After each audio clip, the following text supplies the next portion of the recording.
So the end of chapter 3 is where we actually put supply and demand together a little bit, right?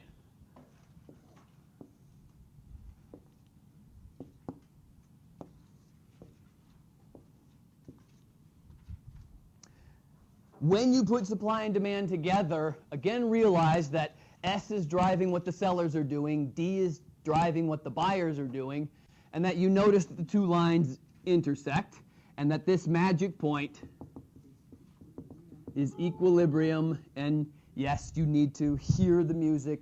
Whether you like lower tones or higher tones, choose accordingly, right? So we can go low if we have to, oh, but you can go higher if you need to. Right? That's if the price is right here. This is our equilibrium price. This is our equilibrium quantity. If the price is such that it is right here, suppliers will supply this amount of quantity, buyers will buy this amount of quantity. They will be exactly equal. That is a lovely thing. That's why we call it equilibrium. The quantity supplied and the quantity demanded at this price are equal. All right? So at this price, the quantity supplied equals the quantity demanded.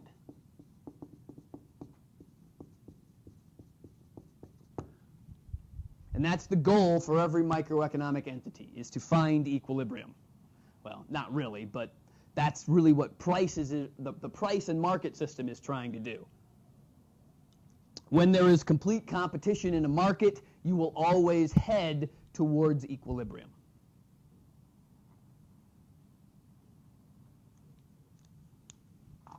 So,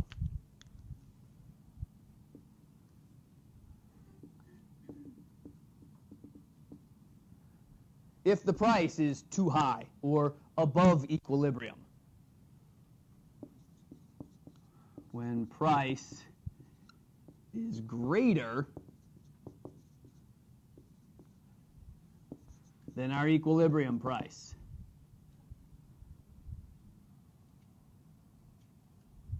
when the price is too high, from your own, without even looking at the graph, what happens when the price is too high?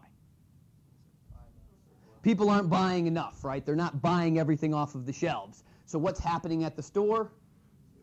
They have too many, they have a surplus, right? There is a surplus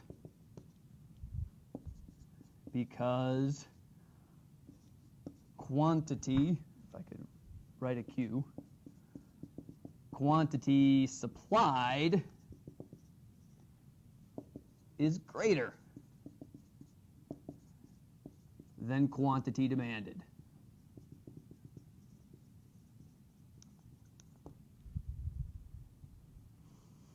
And that's simply because if you look at these 2 points, this is where our price hits supply. This is the quantity we will supply at this price. This price hits demand here. That's the quantity we will demand. This is greater than that, right? And when we have a surplus, when stores aren't selling out of a particular item, what do? They have a sale, they liquidate, they lower the price. When they start lowering the price, where does the price head towards? Equilibrium. Price will always move towards equilibrium. All right? Please realize, though, that surplus conditions always lead to price falling. Right? And surplus conditions will only happen when the price is too high. So I want to believe that this is very intrinsic and, in my opinion, straightforward. Except that now we're kind of putting it in terms of economics instead of how you already know the way it is, right? Because you've seen the way stores work, right? So if we tried it the other direction, right?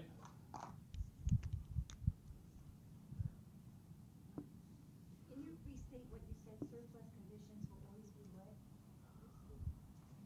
When the conditions are such that the price is too high, we will expect the companies to lower the price and head towards equilibrium. The key here is that the lower price, you mean the sale that's going to happen, you know it's going to happen. What I'm adding to the piece here is that it's equilibrium that's drawing the price. Okay? Otherwise, everything else I think is something that you already know, right? Because if you go to the store and the product is not selling out, you go there next week, the price is reduced. That's their job or their work towards moving towards equilibrium. When the price is below equilibrium or too low, so when price is lower than the equilibrium price, what's going on this time? Shortages, because this is how much we're supplying, this is how much we're demanding. At that price, just shoot the price over until it hits both supply and demand. It hits supply first, then hits demand, so supply is less than demand. Quantity supplied is less than quantity demanded.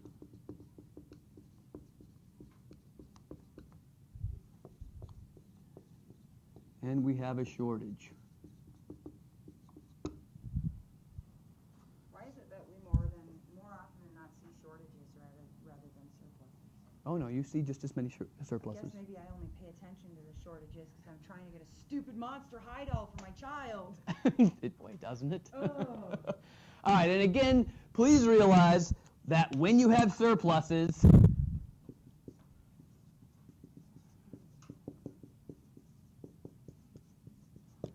you expect prices to start falling soon, right? Similarly, when you have shortages, prices will rise soon. And again, it's the equilibrium being a lodestone. It's where we're always headed. Now, you may think that, well, if this is the way it is, eventually they have to find equilibrium, right? I mean, since it's right here, right? They have to eventually find it. How come they don't ever find it? They don't want to.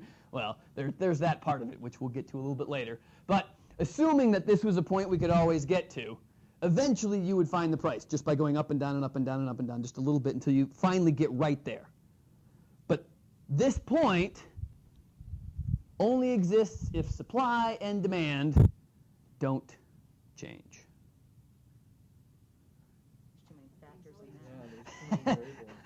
Unfortunately, there's lots of things that could change that might change where supply and demand are.